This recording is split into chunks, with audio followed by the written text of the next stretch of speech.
tena kama ilivyokaa, kama ilivyodaa, kama ilivyokawaida ndani nyumba tena tuko na burudani bomba sana ikiwa inasimamiwa katika mitambo safi sana SDC Production jumba la burudani. Kumbuka huyu ni Fall DJ kama kawaida. Acha tuendelee kuenjoy burudani bomba sana my demon, na hapa tuko na sehemu safi kabisa 19 baada ya kutamba sana na sehemu ya 14, lakini naomba nikupe mwanga kidogo kwa vile ambavyo vilitokea ili tuendelee kwenda sambamba zaidi. Wanasema kwa safari hii Zekila ameshapoteza maisha na Lili kila ambaye alikuwa anamuongoza yule mwamba tayari tumeshamjua nani. Sasa safari ya binti na mwamba inaelekea kuwa na uzito zaidi, kwa sababu mwanaume alichoambiwa kwamba iliweza kupata nafasi ya kurejesha kile kitu ambacho ni kama hazina ya nguvu yake ya zamani.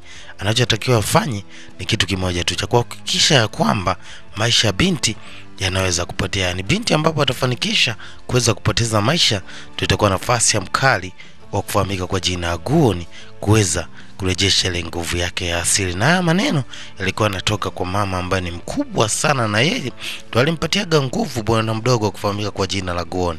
Sasa ni nini ambacho mwanaume atakifanya ili kuhakikisha anatetea maisha ya binti? Lakini kwa upande mwingine tunao kitu cha mbele zaidi, ikiwa inamaanisha ya kwamba hatima binti iko katika hali ya matata zaidi kadri anavyozidi kuwasiliana huyu mama na kujadiliana, lakini upande wa pili mambo yanaonekana yako pam zaidi. Hii ni Mademon ya The Chosen, wanikumbuka inaandaliwa kutoka DC Production jumba la burudani. Sasa tuko kwenye hatua za mwisho, kwa hiyo tulia mtu wangu, tumalize kazi ambayo tumeianza takriban wiki 3 zilizopita. Hii ni Mademon ya The Chosen jumba moja la burudani, tunadondosha kizaza zaidi. Basi mwanaume alikuwa anazidi kumbukumbu juu ya kile ambacho ameambiwa na yule mwanamama ya kwamba nafasi pekee ya kuweza kurejesha nguvu yake ni kuhakikisha anapoteza maisha ya binti. Lakini pia mkali sio alikuwa anawaza sana na kupitia baadhi ya majarida ambayo yanaonyesha ya kwamba endapo binti ataendelea kuwa na mtu huyo, kitakachofuata kitakuwa ni kafara. Yaani binti atakuja kupoteza maisha kwa sababu ya muunganiko na mtu ambaye anaonekana na uhatari zaidi, yani Mr. Guoni. Sasa baadaye mwanaume baada kurejea katika jumba la binti wa kufahamika kwa jina la Dodoe, hapa alikuwa anapiga story na mtoto, lakini tayari ndani ya moyo wake kuna maumivu mazito sana. Anajua kitu ambacho kinakuja kutokea kitakuwa ni cha hatari sana, na yeye hayuko tayari kwa ajili ya kumpoteza binti wa kufahamika kwa jina la Dodoe. Basi binti alikuwa anazidi kuonesha furaha yake sana, lakini mwamba kwa wakati huu alikuwa furaha yake ipo katika kiasi cha mwanzo, kwani tayari ameshaambiwa hatima ya binti haitachukua muda ili kukamilisha kile ambacho ni kama maandiko ya kwamba nguvu lazima irejee kwake, na hivyo ni lazima atengeneze nafasi ya kuweza kumpoteza binti wa kufahamika kwa jina la Dodoe. Nakumbuka mwanaume anampenda sana binti. Basi baadaye pata nafasi pia ya kutafuta namna ya kwenda japo kuongea na yule mama kuona kama kuna namna inaweza kubadilisha hatima ya kile kitu ambacho kilikuwa kiko mbele. Sasa kwa wakati huo aliweza kumwambia na mwanamama ya kwamba ingekuwa ni vyema kama kungekuwa na option ya kuweza kumsaidia, kwani yule ni miongoni mwa watu ambao ni muhimu sana katika maisha yake. Mama anasema siwezi kujua mwisho wa destiny ya kile ambacho nakiomba, wala siwezi kujua hatima ya kile ambacho nakipigania, lakini ninachoamini mimi hili kuweza kurejesha nguvu ambayo imepotea kwa muda mrefu katika eneo lako la mkono ni kuhakikisha maisha ya bibie yanakwenda kuangamia, na hiyo ndio itakuwa njia pekee ya kukamilisha kila kitu ambacho nikuambia tangia mwanzo hapa. Hasa mwanaume anasema inakuaje kama ndakuwa sihitaji kufanya kitu hicho ili niweze kurejesha nguvu. Anasema hiyo ni kama imeshaandikwa, kwa hiyo hautaweza kukimbizana na kitu ambacho tayari kimepita kwenye swala zima la maandiko. Na mama aliangalia sana. Sasa unaambia hata katika kile chumba ni kwamba kwa sasa saa zilionekana zimeanza kutikisika. Sasa mwanaume akiwa ametulia sehemu moja hapa, lakini kumbuka upande wa pili katika kampuni huku unafanya uapisho wa mtu ambaye atakuwa kama ndo president wa kampuni. Lakini mwamba akiwa ametulia patara bintibu, kuna gari moja inakuja kwa kasi inaelekea sehemu ambayo yuko binti wa kufahamika kwa jina la Dodoe. Mtu huyo ambaye yuko kwenye gari ni yule bwana mdogo ambaye anatokea katika ile familia, na yeye alikuja kumgonga binti. Sasa atujui nini ambacho kimemfanya bwana mdogo huyu kuja kummaliza binti, ili hali binti ameshakubali kuacha kila kitu ambacho kilikuwa kinaleta mizozo zaidi.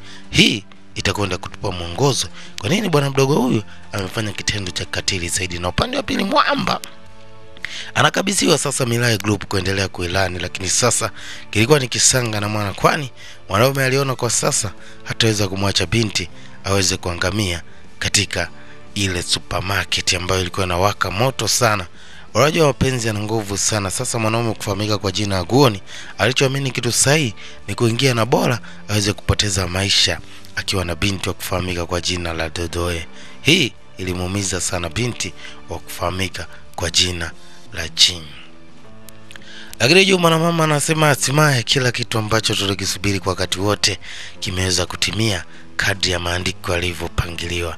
Hakika hiki ni kizaazaa. Sasa binti anaonekana tayari yuko katika hali moja ya tabani zaidi, yani akiambamba. Lakini sasa Mwanaume alikuwa anahitaji kupata nafasi tu, japo hakujua ni nini ambacho binti ameweza kumwandikia. Maana binti aliandika ujumbe ambao ulikuwa ni maalum sana wa kuhakikisha anatengeneza nafasi ya kumwenzi mwamba, na binti alishatambua yeye ndio mtu ambaye endapo atapotea itatengeneza nafasi ya mwanaume kurejea katika nafasi yake. Lakini hii ilikuwa inaumiza sana kina Stajini na mwamba kufahamika kwa jina la Sioku, kwani wawili hao wote wanaumia kutokana na kila mmoja kumpenda mtu mwingine. Lakini baadaye wanakuambia kidume cha shoka, mwamba kufahamika kwa jina la Aguoni alionekana akitoka na bibie katika lile eneo. Sasa ni nini ambacho kimetokea? Na binti anaonekana yuko sawa, hakuna kama kitu ambacho kingeweza kumzuru. Hii inamaanisha kwamba mwanaume aturudisha kidogo kujua nini ambacho kilijini, kwamba baada mwanaume kuingia katika lile eneo alipata nafasi ya kukusanisha mkono wake kati yake yeye na binti, na hivyo ile alama iliweza kutoka katika mwili wa binti na kurejea katika mahala pake, yani kwa mkali wa kufahamika kwa jina la Aguoni. Sasa nini ambacho kitajiri katika sehemu safi inayofuata? Hakisha unaungana nasi ili kuendelea kupata burudani bomba sana kama hizi kutoka DC Production Jumla Burudani. Hii wanasema My Demon, kumbuka napigwa kizazi zaidi na Follow DJ. Sasa tuko katika hatua za mwisho, kwa hiyo usipate moto, kila kitu kitakaa sawa. Tutakwenda kujua hatima ya mkali na binti. Je, nini ambacho kitajiri na nani alisababisha yule mwamba aje kufanya kitu cha katili kiasi ile ya kwamba alikuwa anahitaji kuja kuangamiza maisha ya binti? Hao yote wamejificha katika mchezo safi sana hapa My Demon. Itakuwa ni bomba zetu, kutana katika episode inayofuata ili kuhakikisha tunaunganisha burudani bomba sana. Tumebakiza takriban episode 4 tu kumaliza kazi hapa, ila asante sana kwa sababu tumekuwa pamoja tangia mwanzo na hatimaye tunaelekea kabisa ukingoni kwenda kumaliza kazi bomba sana hapa ya My Demon. Hakikisha unazidi kushare, kulike, kucomment, kusubscribe na kufanya mambo endelea kuwa bomba sana. Mimi ni Follow DJ wa DC Production. Asante sana kwa time yako. Unaweza kucheki na namba hizo hapo ili tuende sambamba zaidi, 0686414059 kwa ajili ya comment, ushauri na mambo mengine mengi sana, ili burudani endelee kuzingatiwa. Hatimaye tukiwa tunambakiza sehemu 4